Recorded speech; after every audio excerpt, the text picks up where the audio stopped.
Hello friends, so welcome to this third dimension, which is scope in case of RBAC or Azure Rollback Access Control. So scope is nothing but is a kind of, you can say, a set of resources to which the access applies to.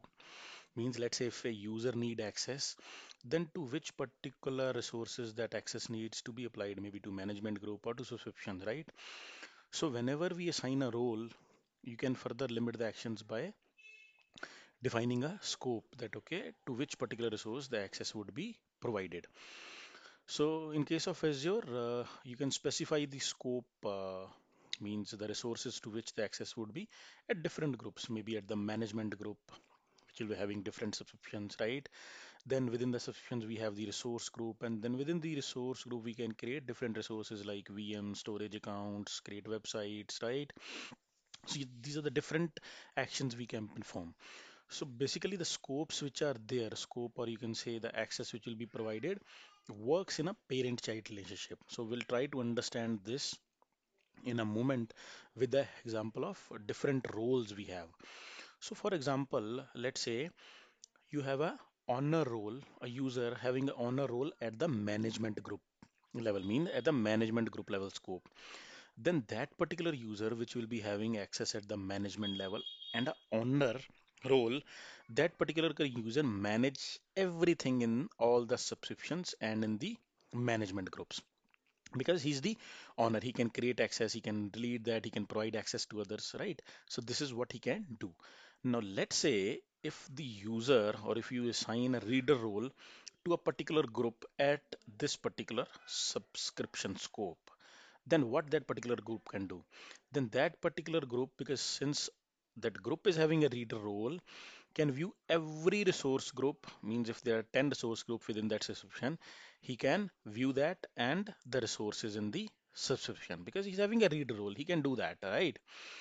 Now it comes to the contributor role, because here we are discussing the inbuilt roles. Now let's say if you assign a contributor role to an application at the resource group scope, right? Then what will happen? Then in that case, to whichever the application you have assigned the contributor role, it can manage it can manage resources of all types within that resource group, but not within the other resource groups, because you have provided the read or this contributor role within this resource group. Then whichever the resource group will be having access, all those resources, that particular application which is to which we have assigned the contributor role, will be able to manage that, but not the other resource groups. Let's say if there are three other resource groups within the subscription, then it will not be able to manage that. So these are the three dimensions, or you can say we have studied, through which with the help of which we assign a different roles, or provide the role-based access controls, so that user can access a particular resource, so that we can control access to the different resources within the organization. And there might be a possibility that a user which is there, let's say administrator or some other application user, can have multiple role assignments. So in case multiple roles are there, what do you think? There would be some overlapping permissions. So whatever the effective permissions would be in case you have uh, multiple roles assigned to a particular user. So let's, for an example, there is a user which is having contributor role. There is a XY user which is having contribution role at the this subscription scope, and a reader role at the resource group level.